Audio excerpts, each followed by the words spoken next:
Alors, bonjour à vous. Alors aujourd'hui, j'ai l'honneur d'avoir sur la chaîne Réinformation sur le monde le général Henri Roure, issu des troupes marines. Donc là, ça va être, on va vraiment être éclairé sur ce qu'il se passe dans le monde, en particulier, évidemment, le sujet chaud en ce moment, c'est-à-dire l'Ukraine, mais aussi en relation avec les États-Unis, et on verra si on a le temps concernant Israël aussi, les interactions qu'il y a entre tout cela. Donc, mais ce qui va nous intéresser, c'est évidemment surtout l'Ukraine et les interactions aussi avec l'Union européenne. On va quand même un peu plus se focaliser sur les États-Unis parce que les États-Unis, grand marionnettiste mondial, qui ont quand même démarré le coup d'État à Kiev en 2014 avec comme petite main Victoria Nuland. Mais bon, bref, on va tout de suite poser la question au général Henri Roure. Mon général, que pensez-vous déjà du fait de l'origine de la guerre en Ukraine? Pour vous, est-ce que vraiment ce sont les États-Unis, comme moi je le pense, ou avez-vous un autre avis là-dessus? Vous savez, au moment de l'effondrement du mur de Berlin en 89 et puis de la dislocation de l'URSS en 91, on s'est trouvé dans une situation mondiale où les États-Unis étaient la seule superpuissance. Mais c'est une superpuissance qui a toujours besoin d'un ennemi et qui a toujours besoin d'assurer sa force, hein, et son hégémonie. Et très rapidement, les États-Unis ont considéré que la Russie déjà affaiblie, n'était pas suffisamment affaiblie, n'était pas suffisamment disloquée pour ne plus représenter de menaces pour les États-Unis, en fait. Les États-Unis ou le pseudo-monde occidental. Donc, ils ont imaginé un certain nombre de provocations et vous parliez tout à l'heure de Victoria Nuland. Victoria Nuland qui est un personnage important qui a été important dans la structure politique des États-Unis et qui a mis au point ces provocations de Kiev sur la Russie. Alors, comment ça s'est passé? Il faut savoir d'abord que Victoria Nuland elle est l'épouse de Robert Kagan, qui est un géostratège états-unien qui a participé au programme pour un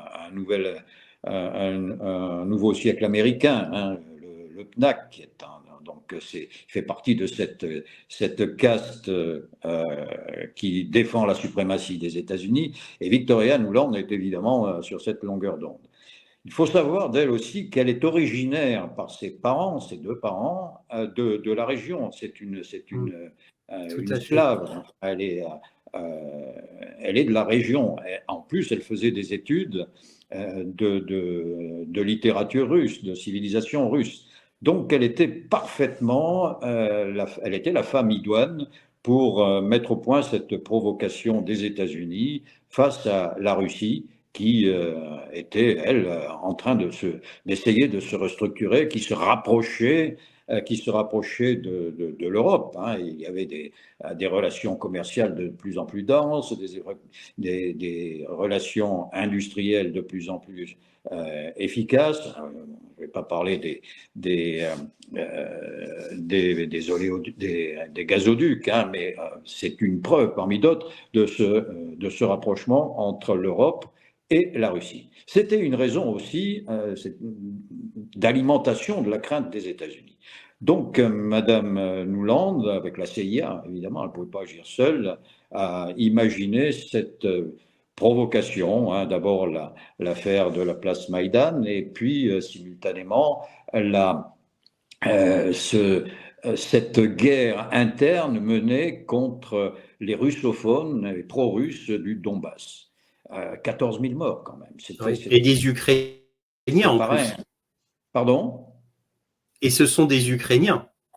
Et C'est les entre frères. C'était des Ukrainiens, c'est-à-dire qu'à l'époque, hein, et toujours au plan étatique, hein, cette région était ukrainienne.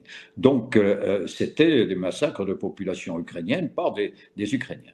Donc, les Russes ne pouvaient pas laisser faire ça. Qui plus est, les Américains avaient imaginé que l'Ukraine pourrait intégrer l'OTAN. C'était inadmissible. Souvenez-vous de l'affaire des missiles. Euh, Oui, les, les, les, ça a failli provoquer un conflit mondial. Et là, pareil, les Russes ne pouvaient pas admettre cette éventualité. Et on est allé de proche en proche, arrivé d'abord à la récupération de la Crimée. Hein, la Crimée, c'est indubitablement russe. Vous savez comment la oui. Crimée a été rattachée à l'Ukraine? Euh, Elle a été rattachée par Khrouchtchev en 1954, administrativement. À l'époque, Ah, c'était petit l'URSS. souci. Ah, Hein. Et Khrouchtchev était d'origine ukrainienne. On n'a pas vraiment compris à l'époque pourquoi. Et ça a duré un quart d'heure. Au comité central du PC soviétique, l'affaire a été réglée en un quart d'heure. Et la Crimée a été administrativement rattachée à, à l'Ukraine. Ça n'a pas posé de problème tant que l'URSS existait, oui, bien mais sûr. dès lors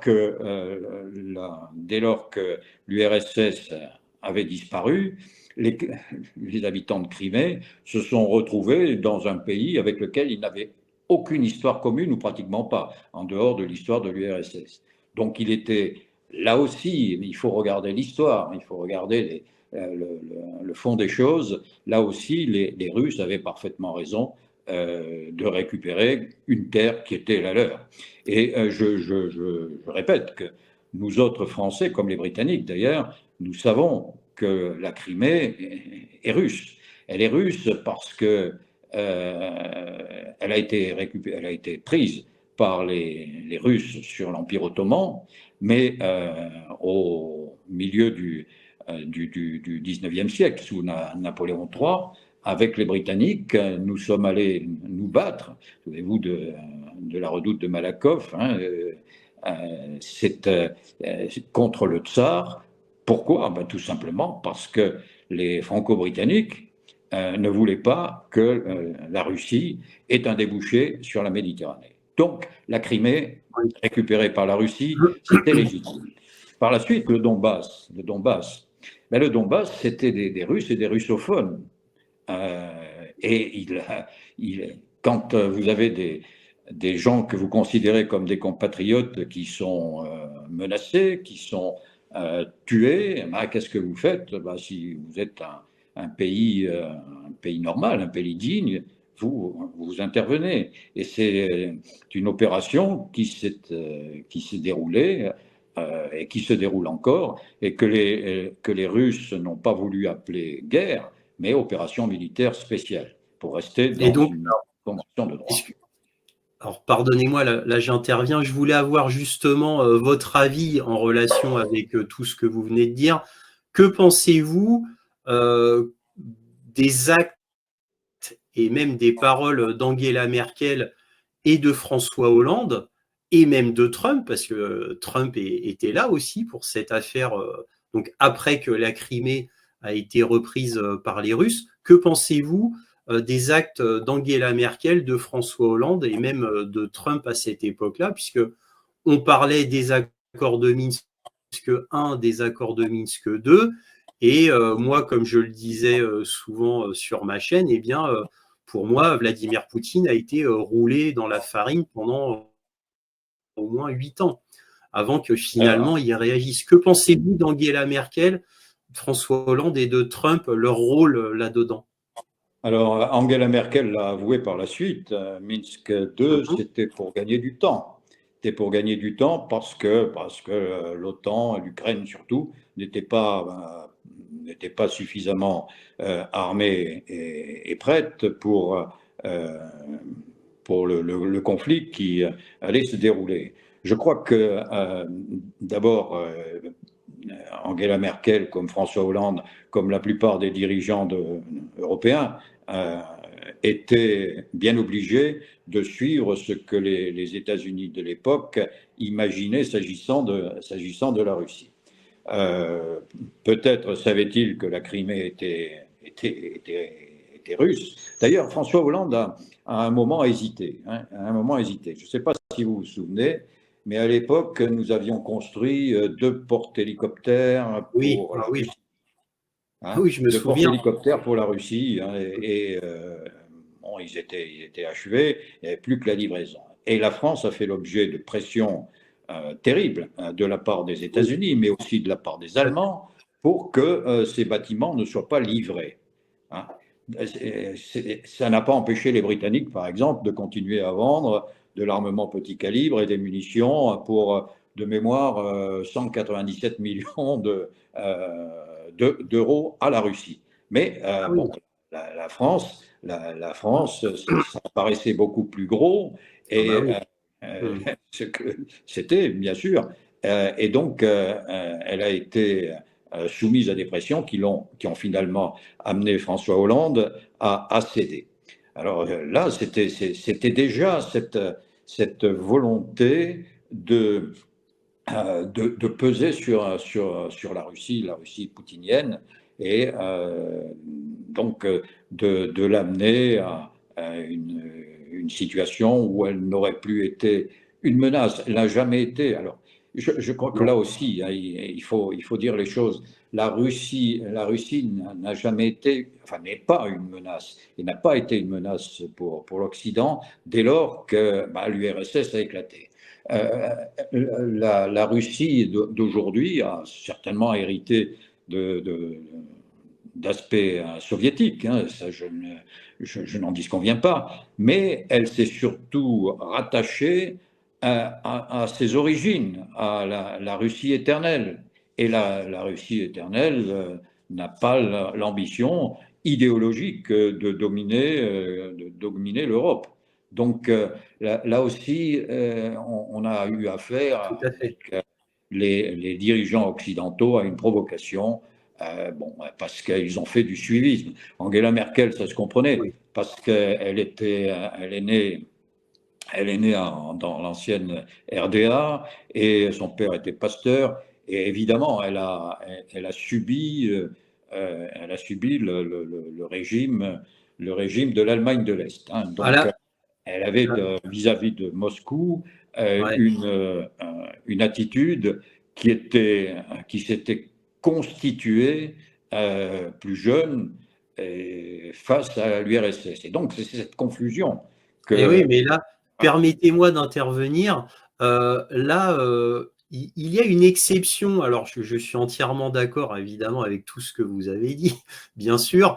Mais vous souvenez qu'Angela Merkel, elle a insisté pour que le Nord Stream 2 aille jusqu'au bout, alors que Trump, lui, n'en voulait pas, bien entendu, et d'autres ne voulaient pas autour de lui, mais elle a quand même tenu bon pour le Nord Stream 2, qui a pu aller jusqu'au bout. Alors, vous avez parfaitement raison, mais ça, c'est les paradoxes de l'Allemagne. Les paradoxes de l'Allemagne qui souhaite, parce que je pense qu'elle ne peut pas faire autrement, être le principal partenaire des États-Unis en Europe. C'est pour l'Allemagne une aide, un appui à la domination de l'Europe. Mais ce faisant, elle hypothèque son indépendance. Et elle a, pour rester une puissance majeure, la puissance majeure de l'Europe occidentale, elle a besoin d'exporter ses produits industriels, et elle a besoin aussi d'une énergie bon marché, la plus bon marché possible. Et l'affaire du Nord Stream, c'était ça. C'était du gaz liquéfié venant de Russie, passant par la Baltique, et bon marché. Bon marché. D'ailleurs, dans la société qui exploite le Nord Stream, vous avez, de mémoire, vous avez un ancien chancelier.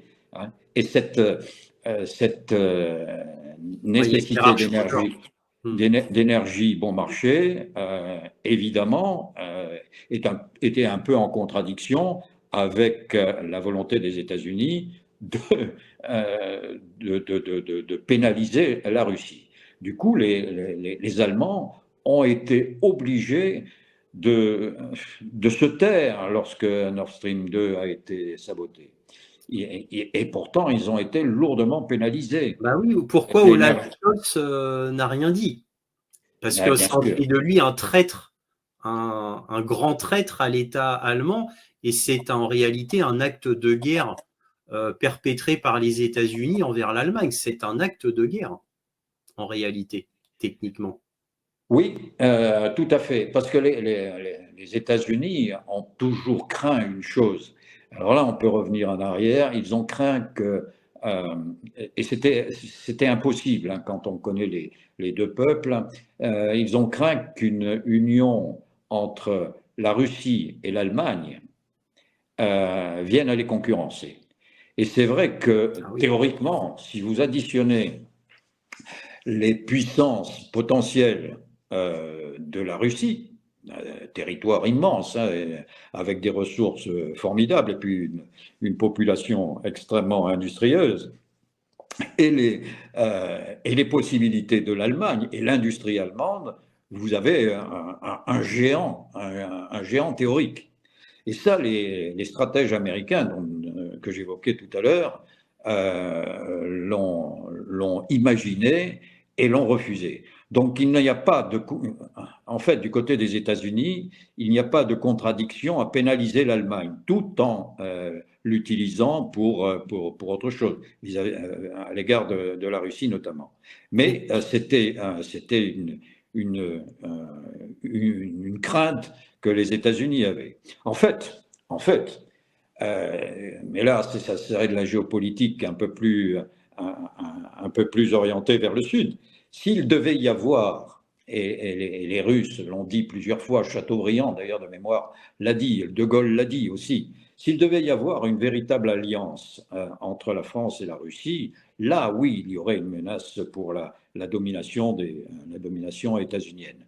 Mais malheureusement, je ne crois pas que pour l'instant, en tout cas, ce type de relations puissent s'établir. Dans le futur, peut-être, on ne sait Et jamais, vous êtes donc mais, d'accord.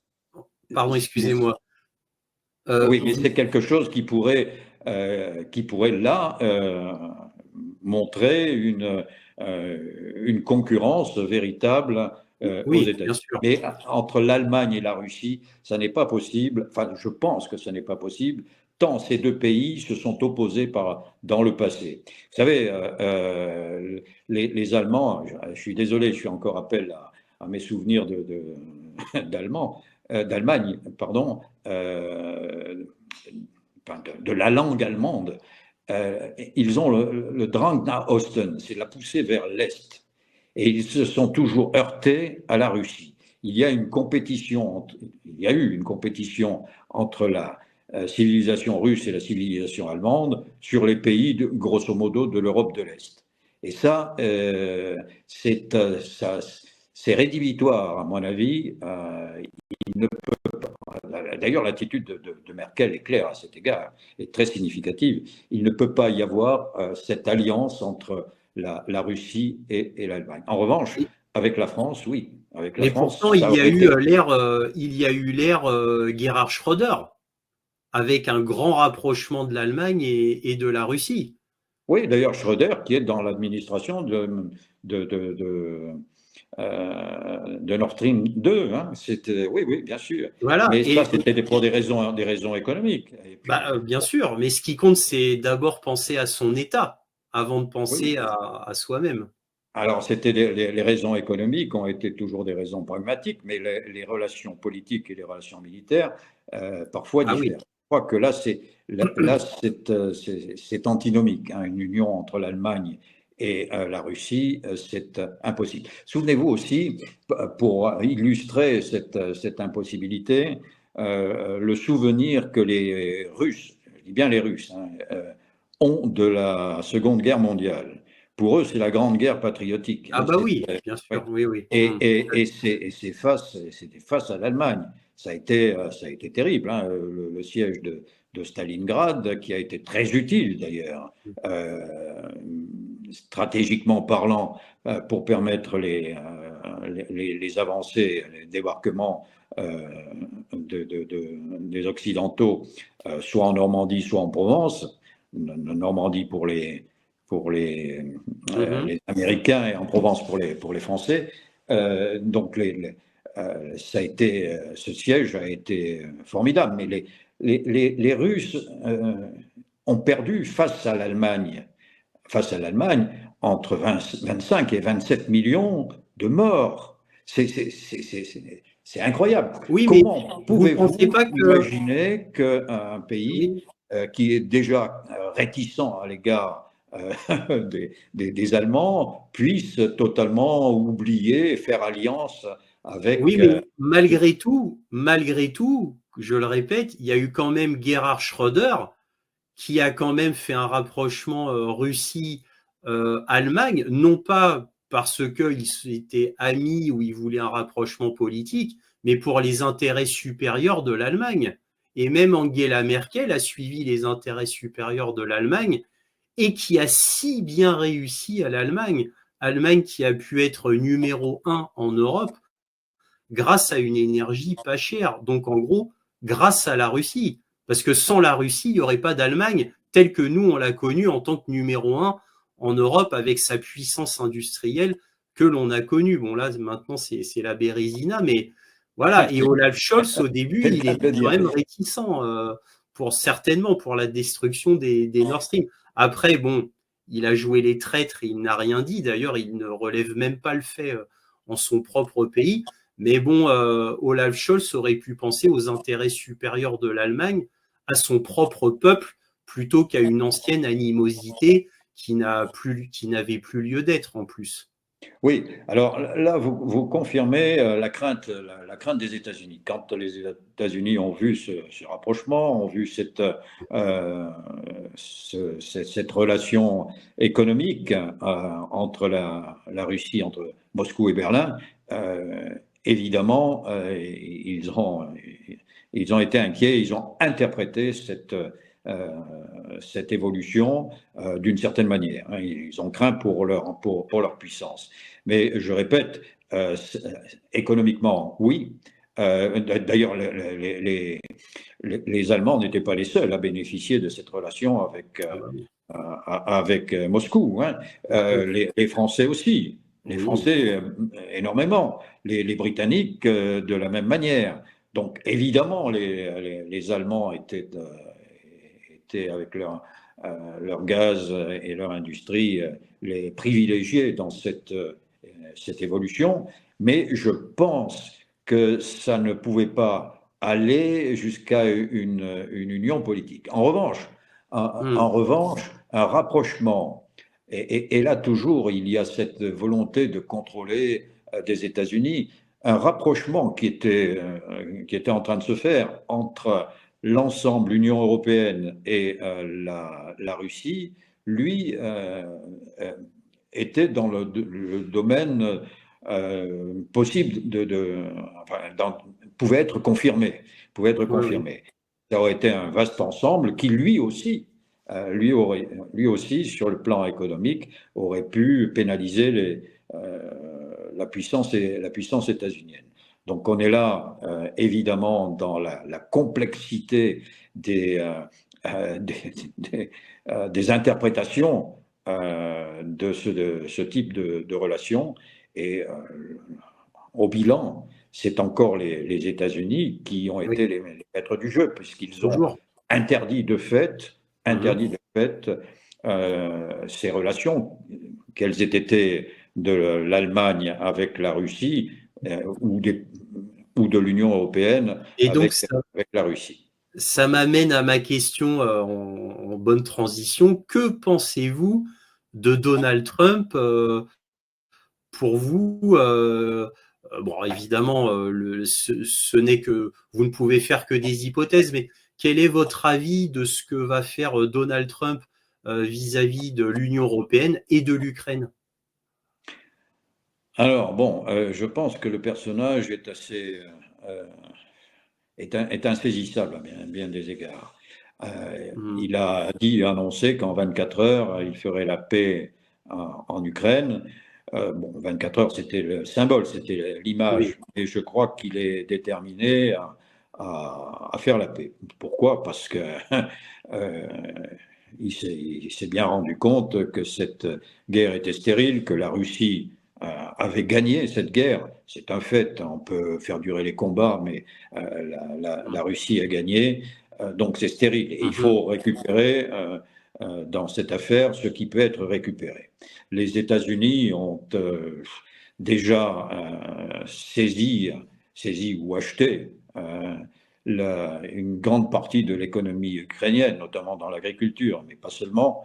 Et donc, il faut protéger ça. Hein, il faut protéger ça, quitte à accepter que la partie russophone de l'Ukraine, finalement, euh, soit russe, hein, soit officiellement russe. Donc, je pense que Trump a ça en tête.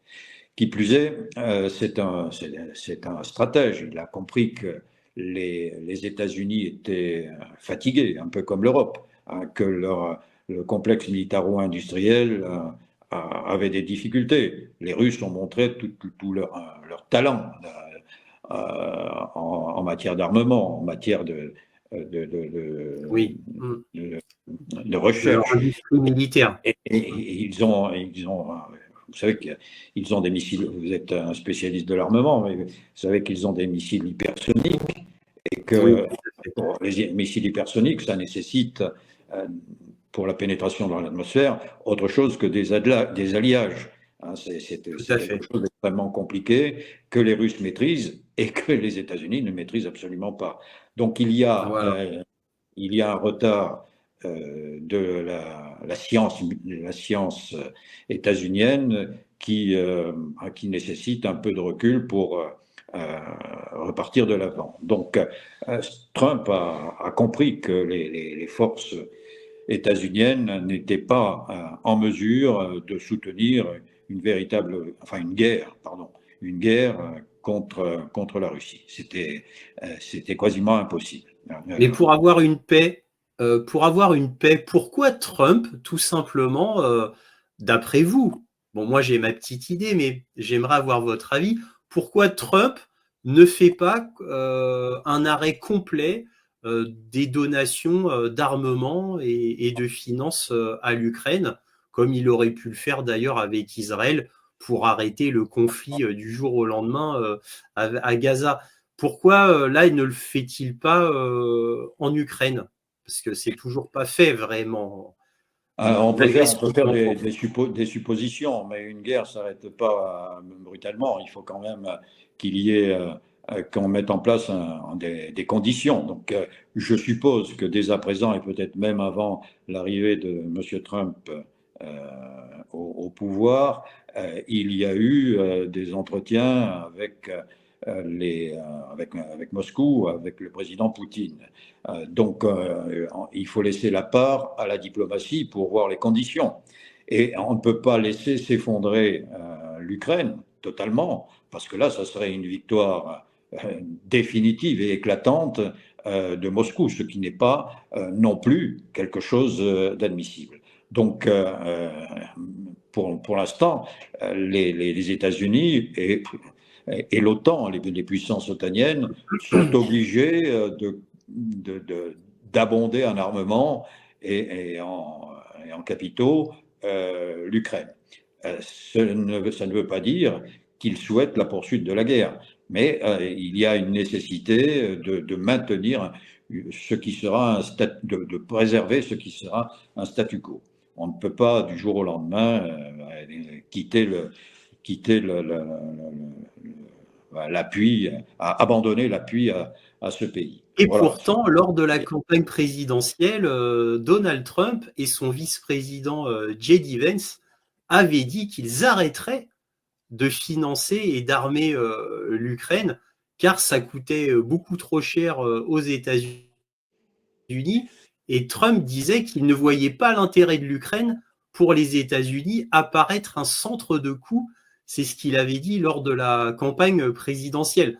S'il était complètement pragmatique et avait suivi ces termes qu'il avait dit dans sa campagne présidentielle, nul n'aurait été surpris d'un arrêt brutal de l'armement de l'Ukraine et des financements de l'Ukraine. Oui, mais enfin bon, ça c'est la théorie, c'est ce que l'on peut dire en campagne électorale, mais une fois en place, une fois au Une fois la pouvoir, on voit réalité. la réalité. On voit la réalité. Mhm. Et la réalité, c'est ce que je vous dis. On ne peut pas arrêter brutalement un conflit, il faut en préparer les modalités du cessez-le-feu, les modalités de la paix. Voilà, c'est ça. Oui, oui. Mais il y a aussi quelque chose qu'il faut souligner, c'est que l'Ukraine, c'est quasiment du passé pour les États-Unis. Euh, bon, cette affaire n'a pas totalement ruiné, mais a mis quand même en difficulté les économies européennes, ce qui, bon, pour les États-Unis, est finalement une bonne chose, qui arrivent à vendre leur gaz de schiste aux Européens, qui dominent l'industrie, enfin les industries européennes, qui vendent des F-35, qui vendent de l'armement. Donc c'est bien, Tout à c'est bien. fait. Mais le souci des États-Unis, qui sont toujours à la recherche de leur hégémonie, d'une domination, et ce qu'ils appellent leur sécurité, leur souci aujourd'hui, c'est l'Asie-Pacifique, c'est Taïwan. Du moins Tout à fait. interprète-t-il le rôle de la Chine en Asie-Pacifique comme une menace. Et donc, ils vont basculer de l'autre côté. Pourquoi? Bon, je pense que si Taïwan, c'est une chose, hein, mais ce qu'il y a, c'est que Taïwan et puis un certain nombre de territoires sont des producteurs de matériaux et de systèmes qui sont déterminants pour l'industrie actuelle et surtout l'industrie du futur. Et les États-Unis n'ont pas l'intention de laisser tout ça à la Chine. Donc, Taïwan Bien sûr. protégé jusqu'à preuve du contraire, et également les pays qui sont les péninsules ou les îles qui ceinturent la mer de Chine. Donc Et en plus, il y a Israël. En plus. ça, c'est la préoccupation actuelle et future des États-Unis. C'est là que se trouve aussi la richesse du XXIe siècle. L'Europe, elle est un peu considérée comme du passé, hein. C'est faux. C'est pas, on peut pas dire que l'Europe soit finie. Mais en tout cas, il y a des énergies nouvelles, il y a des puissances nouvelles qui se développent en Asie-Pacifique et que les États-Unis veulent désormais contrôler. Voilà, donc ça c'est aussi une des raisons de l'éloignement que les États-Unis vont avoir du théâtre européen, à mon avis. Et vous pensez que les États-Unis peuvent avoir trois tâches, quoi, que s'ils peuvent réaliser les trois tâches titanesques, c'est-à-dire bon, de continuer encore avec l'Ukraine, de continuer à armer Israël et de continuer à armer Taïwan. Alors, ça Bon, c'est ça la paraît difficulté difficile. d'avoir trois conflits. En principe, les États-Unis peuvent mener deux opérations simultanées, mais trois, c'est beaucoup trop. C'est aussi une des raisons de l'abandon programmé euh, enfin le retrait programmé de l'Ukraine, du conflit ukrainien. Il y a des théâtres d'opération aujourd'hui plus intéressants. Je viens de parler évidemment de l'Asie-Pacifique, hein, de Taïwan, mais il y a, vous y faisiez allusion évidemment, il y a ce qui se passe au Proche au Moyen-Orient. C'est surtout Israël qui préoccupe les États-Unis, Israël qui est peut-être le 51e État américain, mais qui ne dit pas, Oui, qui ne le dit tout à pas. fait, Hein. tout à fait. Donc là, il y a une nécessité de soutenir Israël. Euh, bon, on sait les relations financières entre la finance, la finance anglo-saxonne et la finance juive. Donc Israël, à mon avis, ne craint pas grand-chose, mais est confronté à des menaces de plus en plus soutenues. Et là, ça peut être une inquiétude pour les États-Unis, qui ont en outre, évidemment, sur place, ayant succédé dans ces centres d'intérêt aux Britanniques, il y a le pétrole. Hein, le pétrole, ne l'oublions pas.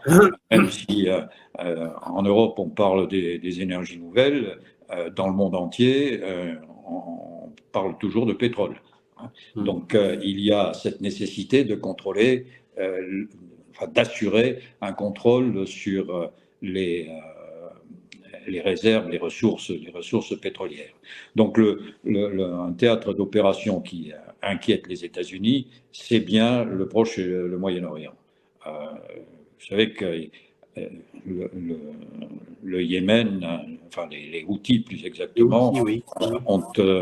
ont obligé un navire de premier rang des États-Unis à quitter la zone. Donc Oui, tout à fait. c'est inquiétant, c'est inquiétant. Et après l'Afghanistan, qui a dont les États-Unis, où les États-Unis ont montré qu'ils n'étaient pas plus efficaces que les Russes l'avaient été, euh, avec le retrait. L'Irak, qui a été une affaire Terrible. Un totalement chaos. horrible, hein, bâclée. La Syrie, il y a un nouvel adversaire, c'est l'Iran, hein, l'Iran qui cherche à dominer la région et qui est dominer la région militairement, politiquement, idéologiquement, religieusement. C'est une puissance régionale. Et cette puissance iranienne contrarie les États-Unis, c'est évident. Et il y a aussi la montée en puissance de ce néo-empire ottoman, hein, de la Oui, tout à Turquie. fait. Avec Donc Erdogan. c'est une zone conflictuelle d'où peut naître un conflit beaucoup plus vaste. Tout Et à là, fait. les États-Unis euh, peuvent pour le coup, être inquiets. Donc c'est là qu'il faut faire effort, et c'est en Asie-Pacifique qu'il faut faire effort. Donc Alors, l'Ukraine, je confirme. très bien. Mon analyse J'aurais une... c'est un Ouais, conflit déjà dans le passé. très bien. J'aurais une dernière question pour vous, mon général. Si jamais, je dis bien si jamais, même si je n'y crois pas moi-même, mais si jamais Trump, pour une raison qui nous dépasse et que lui seul peut comprendre, euh, insiste pour l'Ukraine, arme de plus belle l'Ukraine, finance de plus belle l'Ukraine, parce que Vladimir Poutine l'aura mise en colère, parce que Vladimir Poutine n'aura pas accepté les termes du dieu Trump, entre guillemets. Hein. Bref, que Trump se sente vexé et se dise ah bon, c'est comme ça, ben moi je vais armer l'Ukraine. Est-ce que vous pensez que cela pourrait être le nouveau Vietnam pour les États-Unis, l'Ukraine? Alors là, je suis très sceptique parce que Trump vous savez, il a envoyé le général Kellogg, hein, qui est Oui, un officier général à la retraite, qui négocie avec Poutine. Et si j'en crois les informations que j'ai, c'est sur les bases des demandes russes. Hein. Donc, il n'y aura pas à mon avis, il n'y a pas de risque, de risque véritable.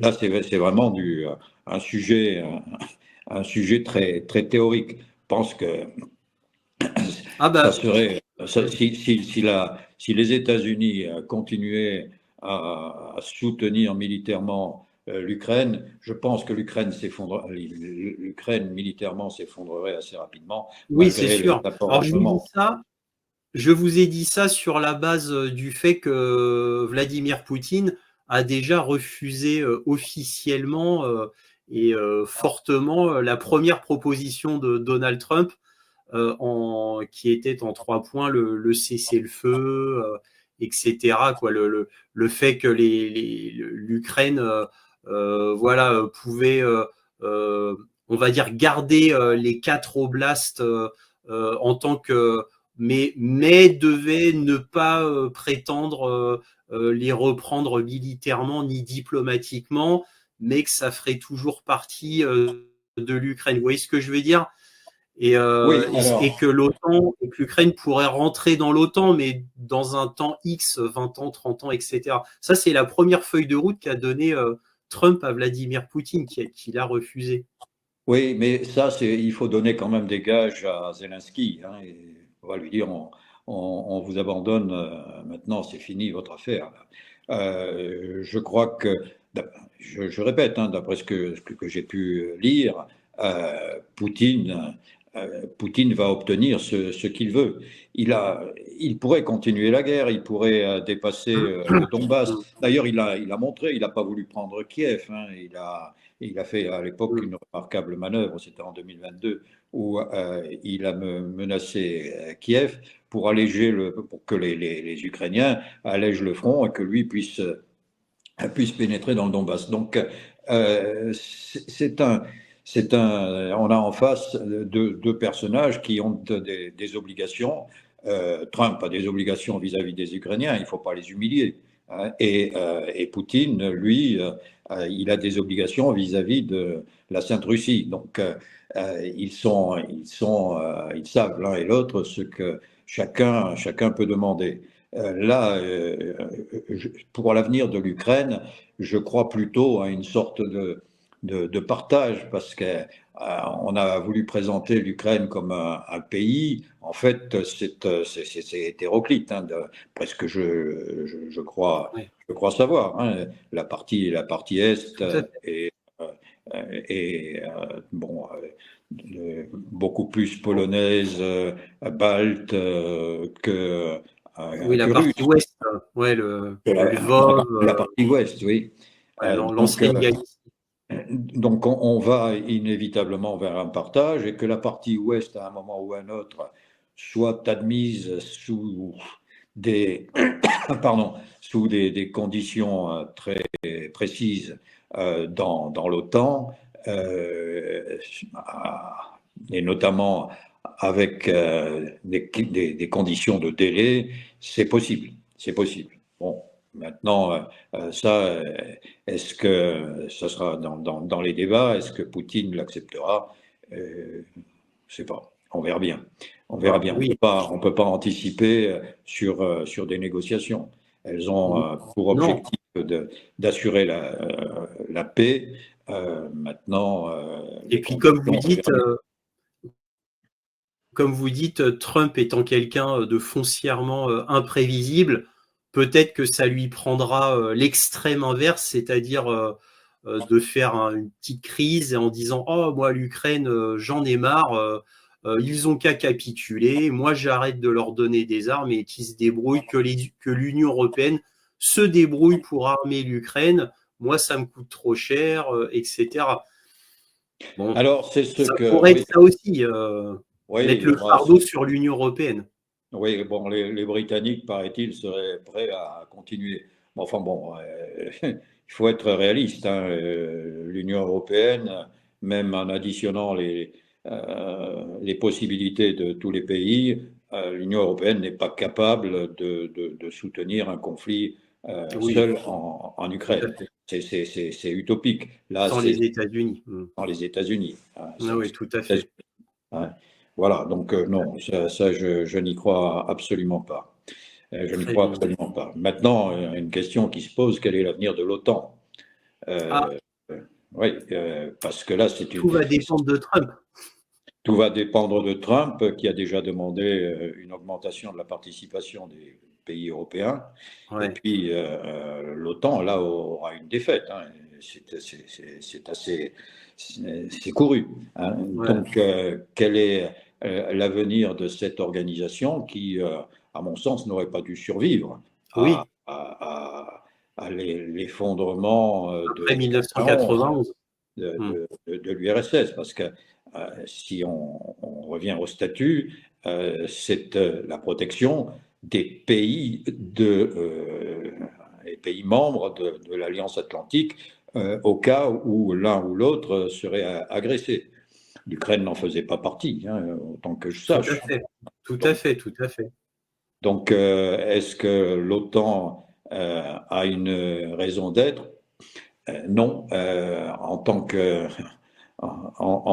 qu'organisation de sécurité face à un ennemi désigné, mais comme instrument politique et militaire des États-Unis pour avoir des alliés confirmant la justesse de leur ambition, Hmm. peut-être. C'est pour ça que il y a déjà des accords avec le Japon, avec la Corée du Sud, avec l'Australie, avec la Nouvelle-Zélande, et que certains Tout à verraient fait. bien que l'OTAN bascule avec les États-Unis sur cette espèce de conflit qui prendra des formes euh, que l'on ne peut pas imaginer encore, mais ce conflit qui se prépare en Asie-Pacifique. Donc Tout à fait. voilà à quoi sert l'OTAN, servir à l'OTAN.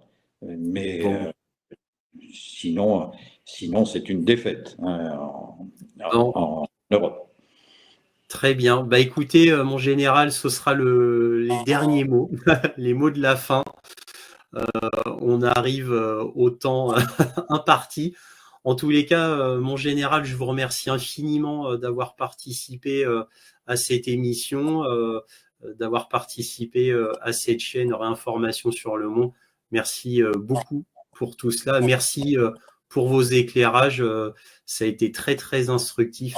Merci encore. Et puis peut-être à une prochaine interview. Nous verrons bien. Ça Voilà. sera avec plaisir et merci pour votre invitation. Merci encore. Au revoir, mon Au général. revoir.